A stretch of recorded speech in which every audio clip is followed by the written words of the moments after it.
On va faire les fonctions exponentielles. On a déjà vu les fonctions exponentielles en PEI, donc on va revoir un peu ce qu'il y a. Donc c'est quand on multiplie par la même valeur chaque fois. En fait, on l'a déjà vu dans des suites géométriques. Là, on fait pour plein de valeurs. Donc on a une population de 50 souris. La population se multiplie par 2 tous les mois, donc double tous les mois. On peut créer une fonction exponentielle. Donc on commence avec 50. Donc la population, si la population est P, et le nombre de mois c'est T, en fait on commence par P est égal à, ça commence par 50. Et je multiplie par 2.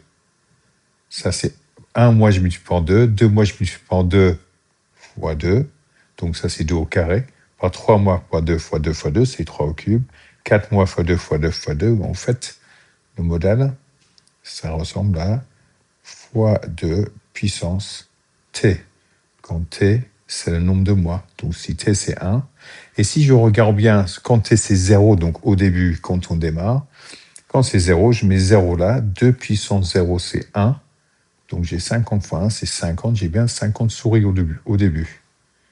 Si je veux trouver le nombre de souris au bout de 1 mois, T est égal à 1, donc P est égal à 50 fois 2 puissance 1, qui est 50 fois 2, ça fait 100 souris. Quand T est égal à 2, 2 mois, population, c'est 50 fois 2, 50 fois 2 au carré. Ça fait, en fait, tu mets dans la calculatrice, mais 2 au carré, c'est 4 fois 50, ça fait 200 souris. Je dois mettre souris, quand même. Souris. Au bout de 3 mois, T est égal à 3. P est égal à 50 fois 2 au cube. Ça fait 50 fois 2 fois 2 fois 2, c'est 8. 50 fois 8, c'est 400. Est-ce que le nombre de souris, c'est fait fois 2 tous les mois? 50, 100, 200, 400, oui, ça double tous les mois. Donc on a une expression ici qui nous donne le nombre de souris quand on veut. Mais on peut mettre quand même 3,6 mois. Là, ça marche très bien. C'est peut-être plus facile si je faisais dans la calculatrice. Je mets directement quand T est égal à 3,6, P est égal à 50 fois 2 puissance 3,6. Et ça me donne la réponse. Mais une autre façon de faire, c'est faire une représentation graphique. Donc, je peux faire une représentation graphique dans la calculatrice. Là, en fait, je vais dans la calculatrice. Ça, c'est T, donc je mets X. Et ça, c'est population, donc ça, c'est les Y ou F de X. Je mets la représentation graphique dedans et j'ai quelque chose qui ressemble à cela. La représentation graphique a juste l'application graphique numéro 2. On va mettre la fonction qu'on a bien trouvée, qui est 50 multiplié par 2 puissance, donc circonflexe. Je mets pas le T, je mets X. Et là, ah mince, l'ennui c'est que je commence avec 50 lapins. Ça, sinon mon lapin, ça manque à 7. Il se peut que je monte beaucoup plus haut, donc je vais mettre ça à, disons, 1000 lapins. Ah là, ça a l'air plus raisonnable maintenant. J'ai pas besoin de moins 10 là parce que ça n'a pas de sens. Je vais mettre juste moins 1 pour que je vois un peu les axes. Ça, je vois toujours l'axe qu'il a. Et là, ça monte jusqu'à 10. Voilà, 10 sont déjà au-delà de 1000 lapins. On verra bien ce que ça donne. Et maintenant, je veux un mois, menu, géométrie, point et droite, point sûr. Ça, c'est pour un mois, j'ai cliqué 2 fois. Ça, c'est pour 2 mois, 3 mois, 3,6 mois, 4,6 mois. Et quand on sera au-delà de 100. Est-ce que maintenant, pour enlever, ajouter des points, je double-clique, je change ça en 1, je change ça en 2, je change ça en 3,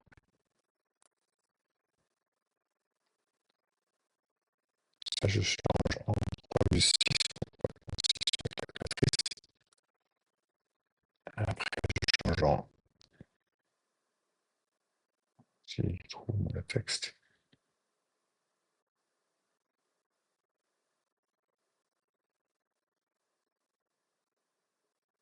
bouger ça, donc, contrôle cliquer, bouger.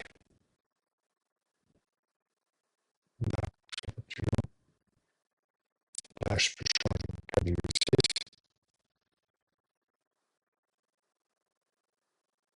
à 4,6, je crois pas, il faut le mettre encore plus haut. 200, quoi. 1500, maintenant je le vois. Je change ça, Y en 500, on voit qu'on sera à 500 d'avant. Et là, c'est 500 d'avant, c'est le nombre de temps qu'il faut au moins pour voir ça. Voilà, nos souris, pour savoir ça, souris 3,3 de peut-être un peu plus courbé quand même, c'est un peu plus comme ça. Et quand je fais ça, je vais mettre la valeur. Ah bah, si je mettais 1 dedans, j'aurais là 1, 100. Ici, c'est 0,50. Ici, c'est 2, 2, 200. Après, c'est 3, 400. Et si je mettais 3,6, je trouverais bien que ça fait à peu près 606. En fait, c'est 606,2, 4, 7 souris. Donc ici, c'est 606 souris. Quand t est égal à 4,6, p est égal à 50 fois 2 puissance 4,6, ou je peux mettre un point sur la calculatrice, donc 4,6, et en fait, ça fait 1212, 1212,57 à 4,6. Et donc ici, c'est 1213 souris, quand j'arrondis à la souris près, ou à peu près 1210 souris à 3 chiffres significatifs, parce que je vous donne la réponse à 3 chiffres significatifs. Premier, deuxième, troisième chiffre significatif. Le 3, ça reste à 2210. Maintenant, au bout de combien de temps la population de souris passe au-dessus de 500? En fait, ce qu'il faut que je fasse, je mets un point sur ici, et je mets 500 comme la valeur ici, la valeur de Y en fait dans la calculatrice. Et je trouve en fait, il faut que je bouge un peu parce qu'il n'y a pas assez de place pour écrire. Ici, c'est 3,32193, 3,32193. Donc en fait, c'est au bout de 3,3219, etc. mois, qui est à peu près égal à 3,221 mois. Parce que le temps, c'est en mois. Donc, je peux faire soit avec une représentation graphique, soit avec la calculatrice. Mais la dernière partie, en fait, soit je fais ça, en fait, j'ai trouvé une solution ici. Je peux trouver la solution en mettant la valeur de Y et je trouve la valeur de X. Donc ça, en fait, c'est des représentations graphiques. Ça, c'est une représentation, ça, c'est une fonction exponentielle. Exponentielle, on multiplie toujours par la même chose. On fait maintenant avec une tasse de thé qui diminue par 10%, la température baisse par 10% par rapport à la pièce toutes les minutes. Donc en fait, si j'ai ici, j'ai 100%, une minute après, ça ferait 90%. Et 90% de quelque chose, c'est 0,9 fois quelque chose. Donc je multiplie par 0,9 chaque minute. Et vu que chaque minute, c'est par 0,9, je fais ça, multiplié par le nombre de minutes, c'est en t, parce que t, c'est le nombre de minutes. Et c'est par rapport à la différence, par rapport à la pièce. Donc, en fait, si le t est à 80 degrés et la pièce est à 20, ça fait 60 degrés de différence. Donc, je fais 60 degrés fois ça. Et après, ça me donne la température, la différence au-dessus des 20 degrés. Donc, il faut que j'ajoute les 20 degrés. Donc, la température en termes de temps, c'est égal à ça. En fait, 60 degrés de différence. J'enlève 10% de la différence chaque fois parce que je multiplie par 0,9, ça trouve 90%. et j'ajoute 20, parce qu'en fait, ça, c'est la différence entre la température. Il faut ajouter la température de 20 pour arriver avec le thé est cette température-là au-dessus de la pièce. Je peux vérifier si je mets T est égal à 0. Je trouve T de 0 est égal à 60 fois 0,9 puissance 0 plus 20. Ce qui me donne 60 fois 1 plus 20, qui me donne 60 plus 20, qui est égal à 90 degrés. Ah oui, au début, le T était à 90 degrés, j'ai bien ça. La température de la tasse de thé au bout de 10 minutes, ça je peux trouver, parce que j'ai fait une représentation graphique de ça dans la calculatrice. Je trouve en fait, parce que je fais ça, ça c'est le temps T, ça c'est la température T majuscule. Et donc dans la calculatrice, il faut que je mette ça comme Y ou F de X. Et ça c'est, ça je remplace par un X. Et comme ça, j'aurai la température. On ajoute maintenant la température dans une nouvelle page. Et c'est option 2 pour l'application graphique. On va mettre l'équation qu'on a trouvée. Donc, T majuscule fonction de T est égal à 60 multiplié par 0,9 puissance. Donc c'est le complexe puissance X de côté. Et après, je sors pour à droite et je mets le plus 20. Voilà, ça me tente. Et voilà. Je ne vois rien parce que la température montée commence à 80 degrés. Donc je monte un peu plus haut que 80, 90. En début, je ne vois pas peut-être tout. Je vais passer jusqu'à 15 minutes. Et ça, bah, ça je plus. Et je vais juste mettre -1 là. À peu près ce que c'est parce que je suis en fiche. Je vois -1. Je vois comme ça exact.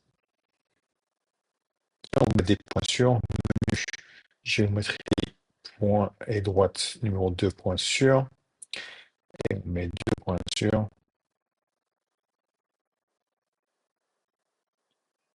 Ce qu'il faut mettre déjà une valeur de x et une valeur de y pour savoir est-ce qu'il faut plus de points ou pas.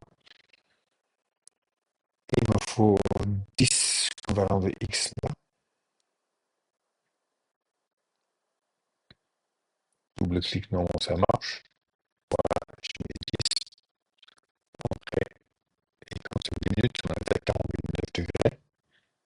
Et que je veux savoir quand c'est à 35 degrés. Donc il faut que je change la valeur de y là.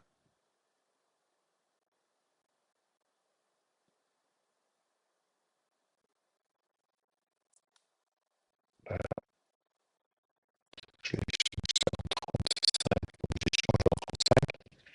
Et ça me donne après 13, ça en est à 2. Je peux mettre moins curseur dessus et faire un moins, moins, moins. Ouais, c'est 13,2 arrondi à 3 chiffres, c'est négatif.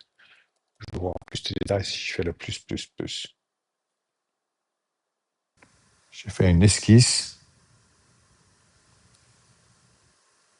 Donc ça fait ça. Pas exactement ça, plutôt comme ça. Et si je regarde au bout de 10 minutes, je mets un point sur 10 minutes. En fait, j'ai 40,9207. Donc, au bout de 10 minutes,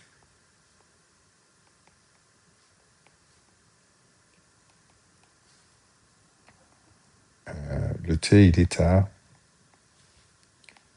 40,9 degrés.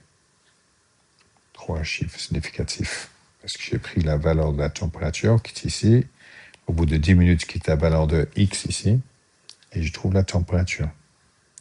Quand est-ce que le thé arrive à 35 degrés, je mets point sûr, je mets un 35 dedans, et en fait, quand je fais ça, je trouve que je suis à 13,1576, 35. Donc 13,2 minutes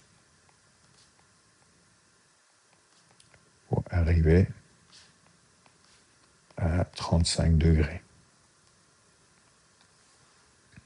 Donc en fait, je trouve la température et ça me donne ici le temps qu'il faut pour arriver à 35 degrés. Donc je peux le calculer. Et les formes exponentielles sur cette forme-là, en fait, ou cette forme-là, soit c'est une courbe croissante, soit c'est une courbe décroissante, en fait. On va voir deux autres façons après. Donc une fonction exponentielle, c'est cette forme-là. Un nombre, normalement, ici on avait 60, multiplié par un k, qui est la vitesse, donc ça augmente ou ça diminue, puissance x, ou puissance t, parce que là c'est la puissance du nombre de périodes qui sont passées, plus un c, qui ici c'était la valeur de la pièce. Mais ce que j'aimerais bien savoir, c'est est-ce que ces fonctions-là aussi, et ces fonctions-là et ces fonctions-là. On a deux façons d'esquisser les fonctions. C'est soit créer un tableau de valeurs pour dessiner, soit utiliser la calculatrice. Je vais déjà voir avec un tableau de valeurs. Donc si je fais tableau de valeurs avec le premier, j'ai les x et les y. Et quand j'ai ici y est à 2 puissance x, je fais 0, 1, 2, 3, 4, 5 ici. Et j'ai 2 puissance 0. Tout puissance 0, c'est toujours un 1. Après, j'ai 2 puissance 1. 2 puissance 1, juste 2. Après, j'ai 2 puissance 2, qui est 2 fois 2, c'est 4. 2 puissance 3, c'est 2 fois 2 fois 2, c'est 8. En fait, je suis en train de les multiplier par 2 chaque fois. Après, je pourrais dessiner 2 puissance x. J'ai 0, 1, 0, 1, 1, 2, 2, 4, 3, 8, etc. Donc, je peux dessiner ici. Je commence à 1 ici. 1, 2, 4 et 8. C'est trop haut, ça disparaît sur la page. Donc, en fait, j'ai quelque chose qui fait ça. Ça, c'est y à 2 puissance x. Maintenant, 3 puissance x, en fait, c'est la même chose. J'ai 1, 3, 9, 27. Donc, ça passe toujours par un 1, puis après 3, puis après 9, c'est déjà trop grand, je ne vois plus. En fait, ça fait comme ça. Y est égal à 3 puissance x. Après, j'ai 10 puissance x. Ça passe toujours par 1. Puis après, ça arrive à 10. Déjà, ici, c'est super haut. Et ça descend ici comme ça. Mince, super bien dessiné. En fait, ça fait comme ça. Mince, c'est trop lent. Et ça va super vite. Y à 10 puissance x. Et on voit que quand je change le nombre ici, ça monte de plus en plus vite. Donc 1,3x, j'aurai quelque chose qui fait plus comme ça passe toujours par 1. Et après, ça fait ça.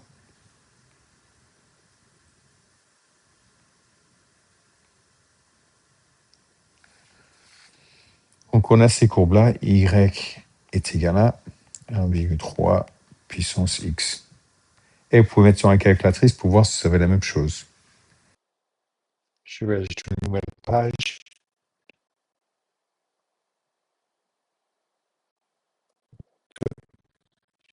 Et je vais mettre quelques exemples, donc 2 puissance x.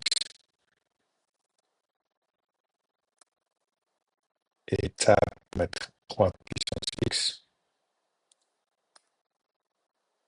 Et tab pour faire 10 puissance x. Et tab pour faire, c'est 1,3 puissance x. On voit que plus le nombre est si petit, plus c'est plat. Plus ça s'enligne, donc ça c'est 2, ça c'est 3, ça c'est 10. 10 c'est plus vertical, ça descend, ici c'est plus vertical, ici ça descend plus vite vers 0, mais ça arrive, en fait, ça arrive jamais à 0. Si je mets point sur, je vais voir, menu, géométrie 1 et 2, faire point sur, je mets les points sur cette casque. Et si je mets ici, donc moins 9 sur la page, et en fait, 1 divisé par un nombre énorme, c'est vraiment petit, c'est presque 0. Oui, en décimal. Si je fais une grande nouvelle page, vous pouvez voir comment faire les autres, mais je ne vais pas faire toutes les graphiques, vous pouvez juste essayer vous-même. Donc, nouvelle page graphique, et je vais donner des exemples de ce qu'il faut faire. Donc là, petite fraction, donc entre parenthèses, 1 sur 2, sortir des parenthèses et faire puissance x. Ça, c'est comme 2 puissance x, mais dans l'autre sens. On peut faire aussi table. Dans la troisième partie, on avait 2 puissance x. Sortir de l'exposant et faire plus 1. Ça, c'est la même chose que 2 puissance x, mais monté par 1. Donc, comme ça, vous pouvez voir aussi 2 puissance moins x. Table. Y est égal à. Ça va faire.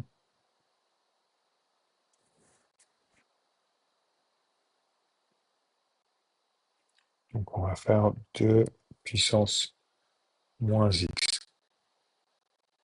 On va plutôt le soustraire. Et on voit qu'en fait, 2 puissance moins x, c'est exactement la même représentation avec un demi-puissance x. Ça fait exactement la même chose. Donc, ce qu'on voit, c'est que le nombre là, ça change la pente. Ça monte beaucoup plus vite, ça descend beaucoup plus vite. Ça monte beaucoup plus lentement si c'est peu. Et entre les deux, j'ai quelque chose comme ça. Il y a souvent des nombres là qui sont entre 0 et 1. Ça marche souvent. On va essayer des fractions. Donc, dessinez ça avec la calculatrice et voyez ce que vous trouvez. Donc, mettez en pause et faites-le. Et on trouve en fait quelque chose qui passe toujours par 1. Donc, un demi-puissance x. Ça fait comme ça.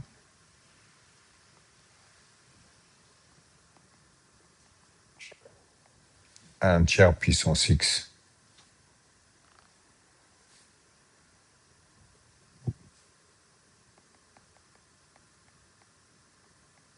Un cinquième puissance x.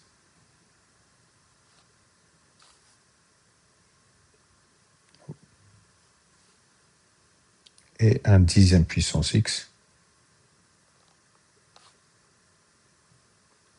Encore plus bas ici, c'est presque à l'axe.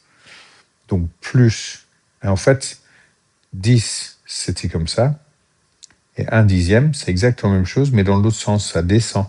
Donc croissant, décroissant. Donc ça, c'est la même chose. Et plus le nombre est petit, plus il descend de plus en plus vite. On va essayer maintenant ces calculs-là. Donc mettez en pause et dessinez ces représentations graphiques-là.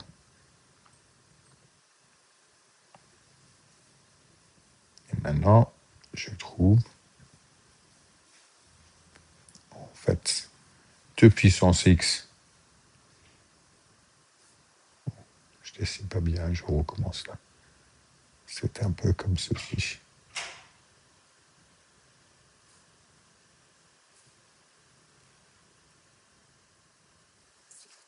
Et quand je fais 2 puissance x plus 1, j'ai quelque chose comme ceci. Et 2 puissance x moins 2, j'ai quelque chose. Stop ça. J'ai quelque chose un peu plus comme ça.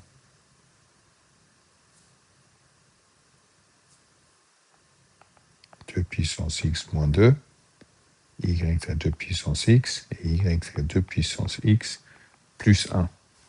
Et ce que je fais avec les représentations graphiques, c'est ce côté-là, ça commence à descendre vers 0. En fait, ça s'approche de 0, ça n'y arrive jamais. ça passe par 1, et après ça monte vite. Quand je fais plus 1, c'est exactement le même graphique, mais là, c'est toujours 1 plus haut. Donc, plutôt que passer par 1 ici, ça passe par 2. Et en fait, ce n'est pas en train de descendre vers 0, c'est en train de descendre vers y est égal à 1. Ça, c'est y est égal à 0 sur l'axe des abscisses. Et ici, ça descend à y est égal à moins 2. On peut vérifier si on met une valeur, si on met un point sur, on regarde une valeur qui est bien par ici, on voit que c'est juste au-dessus de 1. Ici, une valeur ici, c'est juste au-dessus de 0. Ici, la valeur là, c'est juste au-dessus de moins 2, donc moins 1,9 quelque chose. Donc, quand on va plus loin, on met un nombre comme moins 10 ou même moins 100, on verra mieux. On voit très bien que ça donne. Il faut peut-être changer les axes pour le voir. Mais on voit qu'en fait, qu'ici, là, c'est une asymptote. Donc, les asymptotes ici, c'est 0, parce qu'il y avait 0 à la fin. Là, les asymptotes, c'est 0. Et là, l'asymptote, là, c'est 0, parce qu'il n'y avait rien ajouté. Là, l'asymptote, c'est 1. Là, l'asymptote, c'est moins 2. Et c'est différent, parce que quand on dessinait avant, le nom tout seul, c'était l'ordre à l'origine. Maintenant, c'est l'asymptote. Et l'ordre à l'origine, c'est 1. Ici, c'était 1, 1, 1, 1. Tout passé par 1. Et 1 là, avec tout cela. Ici, c'est toujours pas 1. Et là, c'est 1 plus 1. Donc, c'est toujours 1 plus ça. 1 moins ça, c'est moins 2. Donc, en fait, tout bouge par la même distance. L'asymptote monte par 1. L'asymptote descend par 2. Essayons donc maintenant la série de ces représentations graphiques-là pour voir ce qui se passe. Ça ne devrait pas être 5 moins... ça devait être 5 puissance moins x. Donc, essayons ça. Là, j'ai 2 puissance x. Ça me fait comme ça.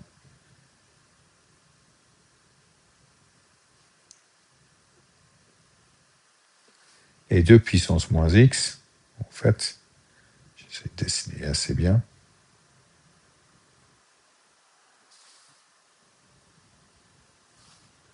Y est égal à 2 puissance x, y est égal à 2 puissance moins x. C'est la même chose avec 1 tiers, ou similaire. Vu que c'est 1 tiers, en fait, ça descend plutôt monter, parce que c'est plus petit que 1. Ça passe toujours par 1. Puis 1 tiers, 1 neuvième, etc. Ça fait comme ça. Et ici, ça passe par 3. Et puis ça monte plus vite. C'est la même chose de ce côté-là.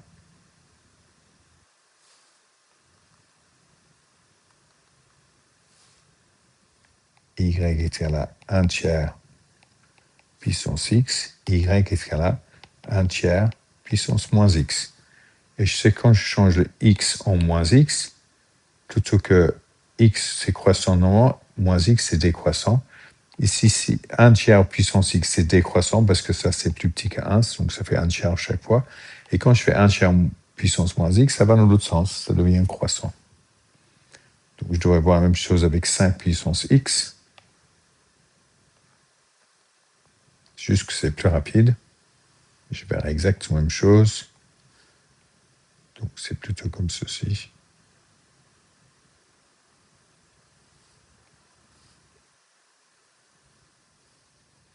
Et dans l'autre sens.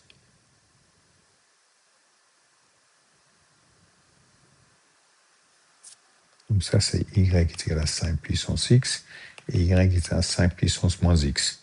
Donc croissant et décroissant. Donc ce qu'on voit normalement, c'est que si une fonction exponentielle, c'est de cette forme-là, un nombre fois un autre nombre puissance x plus c, ou un nombre fois un autre nombre puissance moins x fois c, c, ça change la position de l'asymptote horizontale. Donc ça, y est égal à, ce qui est normal, si c'est plus 5, c'est y est à 5. Si c'est moins 10, c'est y est égal à moins 10. Ça me donne l'asymptote horizontale, ce qui était cette droite ici, ou là, ou là. Et la courbe va presque à la ligne, mais pas tout à fait. Dans un sens ou dans l'autre. Ça peut être séparé dans l'autre sens aussi. A et K changent la vitesse de croissance, parce que K, normalement, K, c'est la position du début quand on ajoute l'asymptote. Donc, on avait vu avec la température de l'eau, du thé, la température est 80, parce que l'asymptote, c'était à 20, donc en fait, ça descendait jusqu'à 20, plus le 60 là, 60 plus 20, ça fait 80, c'était l'ordonnée à l'origine, c'est 80. Donc là, en fait, c'était 80. Et l'asymptote, c'était à 20 degrés. Et le 20 plus le 60, ça me le 80, l'ordonnée à l'origine. Mais on peut voir quand même sur un calculatrice ce qui se passe. Si K est positif, en fait, on a quelque chose qui est soit comme ça, soit comme ça. Si K est négatif, j'ai quelque chose qui est plutôt comme ça ou comme ça. Donc, en fait, ça passe sous. Et l'asymptote, en fait, quand je le fais, là, c'est l'asymptote, c'est valeur de C. Et soit ça descend comme ça, soit monte comme ça. Donc, il y a un ou deux. Monte, descend, normalement. Soit, si j'ai l'asymptote C ici, ça, c'est C. Et, en fait, ça monte vers l'asymptote ou ça descend de l'asymptote. Donc, ça, c'est celui-là. Et quand K, c'est négatif. Et l'autre, c'était comme ceci. Donc, on peut créer des représentations graphiques qui font soit comme ça, soit comme ça. On peut créer aussi une représentation graphique qui fait soit comme ça, soit comme ça. Donc, ça descend d'une valeur qui était élevée, ça monte vers une valeur. Et on a plusieurs façons de le faire. Si on veut trouver l'ordonnée de l'origine, on met x égale à 0. Si c'est 0, a puissance 0, c'est 1. Donc, j'ai k plus c, c'est l'ordonnée de l'origine. Je peux aussi, si je connais des points, je peux aussi créer une série d'équations et comme on a fait des représentations graphiques quadratiques ou équations de second degré. Et je peux trouver aussi donc l'équation originale. Donc ici, j'ai 2 points sur une courbe. Je sais que c'est ce format-là. Et c'est marqué créer deux équations en termes de K et C. Si ça passe par là, cette valeur-là, je vais écrire en crayon. Ça, c'est le X, ça, c'est le Y, et ça, c'est le X, ça, c'est Y. Donc, si je remplace le Y et le X par les valeurs là, le premier, j'ai, donc là encore, le premier, j'ai 2 comme valeur de Y, parce que c'est le 2 comme valeur de Y. La valeur de X, c'est 0, donc est égal à K fois 3 puissance 0 plus C. Je peux vérifier dans la calculatrice, mais 3 puissance 0, c'est 1. Donc, en fait, ça devient 2 est égal à 3. K fois 1, c'est K, plus C. Si je regarde ici, j'ai une autre valeur de X et Y. Je mets Y dedans, c'est moins 2. Donc, moins 2 est égal à... Maintenant, j'ai K fois 3 puissance 1. 3 puissance, c'est 3. Donc, 3 fois K, ça fait 3K. Plus C. Et maintenant, j'ai deux équations. Première, deuxième. Et c'est un système d'équations linéaires que je peux résoudre sur la calculatrice. Donc, je résous des équations, et ça, je fais comme résultat des équations. On va voir les équations simultanées. Donc, système d'équations, nouvelle page, calcul, numéro 1. Et je fais menu algèbre numéro 3. Résoudre des systèmes d'équations linéaires numéro 2. J'ai deux équations avec un K, virgule C. Les deux valeurs là-dedans. Et j'ai mis deux équations dedans. 2 est égal à K plus C. Et ici, je descends en bas et j'ai moins 2, donc c'est un négatif 2, est égal à 3K plus C. Entrée, et la valeur de K, c'est moins 2, la valeur de C, c'est 4. Donc, je peux mettre ma représentation graphique si je veux. Application graphique numéro 2. j'ai y qui est égal à moins 2, donc moins 2 multiplié par 3 puissance x, sortir de l'exposant, et je fais plus 4.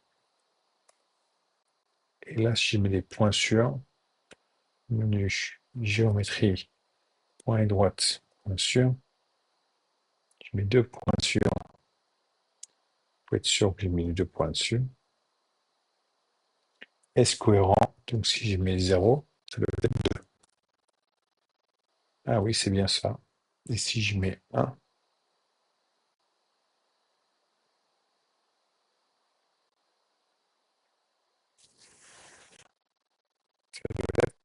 moins 2. Ah oui, 1 moins 2, donc j'ai la représentation graphique qui passe exactement sur les 2 points qu'il faut. C'est un peu différent de ce que j'ai dessiné parce qu'en fait, là, je suis pas aussi loin que j'étais avant.